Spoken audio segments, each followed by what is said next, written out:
Assalamualaikum warahmatullahi wabarakatuh. Apa kabar anak-anak Bapak kelas 7? Bapak harap kalian semuanya sehat. Sebelum pembelajaran kita mulai, marilah kita membaca doa sesuai dengan agama masing-masing. Berdoa, mulai.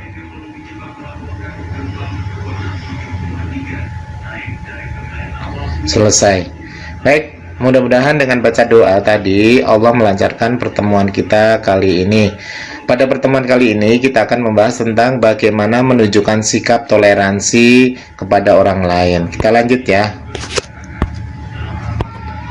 Toleransi berasal dari bahasa Latin yaitu tolerare yang artinya menahan diri atau bersikap sabar atau berhati lapang dengan orang lain yang memiliki pendapat yang berbeda. Namanya pribadi, pasti setiap orang memiliki pendapat masing-masing dan pendapat itu harus kita hormati dan kita hargai. Jadi ketika kita mampu menahan diri dan bersikap sabar atau berhati lapang dengan pendapat orang, itu dikatakan kita sudah bertoleransi dengan orang lain. Toleransi berarti pula adanya rasa hormat atau mengakui perbedaan, baik perbedaan agama, ras, suku, gender, dan lain sebagainya. Keberagaman merupakan ciri khas bangsa Indonesia. Sudah Bapak jelaskan di awal bahwa negara kita adalah negara yang beragam, baik beragam agamanya, ras, suku, gender, dan sebagainya. Selanjutnya, sikap toleransi terhadap keberagaman suku. Bagaimana kita menunjukkan sikap kita terhadap keberagaman suku? Yang pertama adalah tidak menonjolkan kesukuan. Ya, kita tidak menonjolkan suku kita, karena semua suku bagi bangsa Indonesia adalah sama di mata negara kita. Selanjutnya, tidak merasa suku kita menjadi suku yang terbaik. Jangan sampai kita merasa suku kita menjadi suku yang terbaik, karena hanya akan menyebabkan adanya konflik antar suku. Jadi, persamaan semua suku di Indonesia itu sudah diakui oleh bangsa lain, bahkan bangsa kita sendiri. Selanjutnya, tidak mementingkan suku kita sendiri, ya. Itu namanya egoisme kalau mementingkan suku sendiri. Jadi, semua suku harus tetap kita utamakan, ya. Semuanya penting di hadapan hukum bahkan. Selanjutnya, merasa semua suku adalah sama dan menjadikan sebagai bagian dari bangsa yang tidak bisa dipisah-pisahkan. Jelas, ya. Kedudukan semua suku dari Aceh sampai Papua, semua suku itu adalah sama di hadapan bangsa Indonesia dan memiliki hak yang sama terhadap bangsa. Selanjutnya, melestarikan kebudayaan suku-suku sebagai bagian dari budaya bangsa. Jelas ya, kita mempelajari budaya suku lain, itu adalah bagian dari kita melestarikan budaya bangsa. Selanjutnya, sikap toleransi terhadap keberagaman agama. Jelas, di negara kita agamanya macam-macam, Islam, Kristen, Katolik, Hindu, Buddha, Konghucu, kemudian satu lagi aliran kepercayaan kepada Tuhan Yang Maha Esa.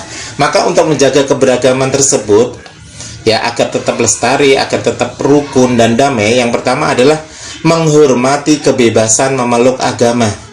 Ya, jadi jangan sampai kita memaksa orang lain agar agamanya sesuai dengan agama kita. Kemudian yang kedua, menghormati kebebasan di dalam beribadah. Ya, jadi misalkan ada teman kita ingin beribadah, kita hargai. Jangan sampai kita mengganggunya atau bahkan menghinanya. Yang ketiga, tidak memaksakan agama kita kepada orang lain yang sudah beragama. Itu tidak boleh, ya, karena hak beragama adalah hak masing-masing pribadi. Selanjutnya yang keempat, menghormati umat lain yang merayakan hari besar agamanya. Itu jelas. Ya, ketika ada umat Islam yang merayakan hari raya Islam, yaitu misalkan tentang hari raya Idul Fitri atau Idul Adha, maka umat lain pun harus menghargainya. Bahkan sebaliknya, ketika umat agama lain, misalkan Kristen sedang merayakan Natalan, maka kita sebagai umat Muslim juga harus menghormati dan menghargainya. Selanjutnya, yang kelima adalah kita melakukan kerjasama dan gotong royong dalam kegiatan di lingkungan masyarakat. Jelas, ya. Ketika kita ingin melakukan kegiatan gotong royong, apapun kegiatannya tersebut, misalkan membersihkan jalan, gotong royong membangun jembatan dan sebagainya, maka ketika gotong royong itu tidak memandang agamanya, ya, maupun agama Islam, Kristen, Hindu, Buddha, ketika ada gotong royong di masyarakat, maka kita wajib mengikutinya. Termasuk misalkan ikut kegiatan Siskamling, ya, sistem keamanan lingkungan, itu wajib, ya. Maksudnya kita sebagai warga negara yang baik, kita berada di lingkungan RT RW kita, maka kita harus taat dengan aturan-aturan yang ada di lingkungan RT RW kita, termasuk dalam hal kerjasama dalam dan gotong royong, ya, tidak memandang agama, ya, tetap semua agama ketika ada kerjasama atau gotong royong di masyarakat, maka kita wajib mengikutinya. Selanjutnya, toleransi dalam keberagaman ras.